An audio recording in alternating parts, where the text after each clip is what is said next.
Assalamu alaikum. My name is Professor Naveed Sabri.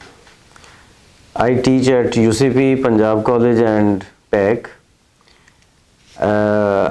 Overall teaching experience मेरा 20 years का है और CSS और PMS और अदर competitive exams को के स्टूडेंट्स को पढ़ाते हुए मुझे 15 years हो गए तकरीबन. तो डियर स्टूडेंट्स, आज की ये हमारी वीडियो CSS और PMS की प्रिपरेशन के हवाले से है, जिस पे कुछ बुनियादी बातें हम उसमें डिस्कस करेंगे.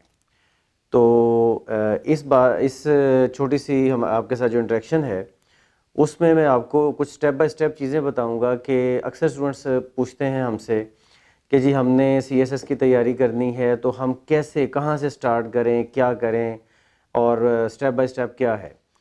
तो उसके लिए मैं आपको एक एडवाइस करना चाह रहा हूँ कि स्टेप बाय स्टेप जब चीज़ें हम लेके चलते हैं तो हमें कहीं पे भी बहुत ज़्यादा मिस मैनेजमेंट का सामना नहीं करना पड़ता और हम बड़े ही मतलब एक हमने मंजिल तय कर ली तो उसके बाद दूसरी, दूसरे के बाद तीसरी एंड कैरी ऑन. अच्छा, अब इसमें सबसे पहला स्टेप ये होता है कि स्टूडेंट्स की चूँकि इंग्लिश लैंग्वेज इतनी ज़्यादा कोई अच्छी नहीं होती और उसकी वजह से स्टूडेंट्स को हर पॉइंट पे कुछ ना कुछ प्रॉब्लम्स फेस करना पड़ते हैं. एक तो इंग्लिश के जो 2 पेपर हैं उनमें इश्यूज आते हैं और फिर चूँकि बाकी सारा एग्ज़ाम्स भी आपने सब्जेक्ट्स को इंग्लिश में पढ़ना है और फिर इंग्लिश में ही पेपर देने हैं. तो उसके लिए स्टूडेंट्स जो हैं उनको चाहिए कि सबसे पहले वो अपनी इंग्लिश लैंग्वेज इम्प्रूव करें और उस लेवल तक ले जाएं कि उनकी रीडिंग स्किल्स और writing skills up to the mark हो जाएं. अच्छा, जब वो ये समझें कि इंग्लिश लैंग्वेज उनकी इस हद तक पहुंच गई है तो फिर उसके बाद वो ऑप्शनल सब्जेक्ट्स को सिलेक्ट करें.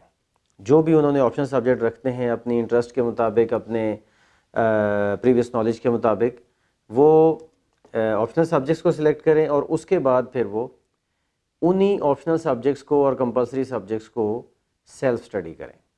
उनके जो वेल नोन ऑथर्स हैं वो भी आपको हम गाइड करेंगे बाद में कि डिफरेंट सब्जेक्ट्स के वेल नोन ऑथर्स क्या हैं, तो कौन कौन से हैं. और दूसरा ये है कि वेल नोन ऑथर्स की बुक्स को सेल्फ स्टडी करने के बाद फिर थर्ड स्टेप पे वो जाएंगे और देखेंगे कि अगर किसी सब्जेक्ट में उन्हें गाइडेंस की ज़रूरत है, एक में, दो में या ज़्यादा में, तो वो फिर किसी इदारे को ज्वाइन करेंगे या किसी अदर जो टीचर्स हैं जो घर पे भी पढ़ाते हैं, जो इंडिविजुअली भी कोचिंग देते हैं, उनको वो उनसे वो रब्ता करेंगे.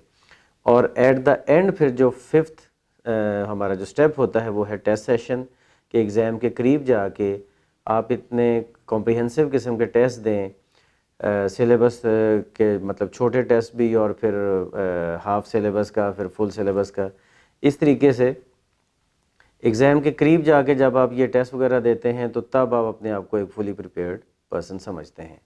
प्रॉब्लम यही होती है कि स्टूडेंट्स जो है उनको समझ नहीं आ रही होती करना क्या है. वो कभी किसी सब्जेक्ट को पकड़ते हैं, फिर किसी और सब्जेक्ट को पकड़ते हैं, उनको टेंशन हो रही होती है, एक सब्जेक्ट को पढ़ते हैं दूसरा ज़हन में आना शुरू हो जाता है क्योंकि वो स्टेप बाय स्टेप अप्रोच से चलते नहीं हैं.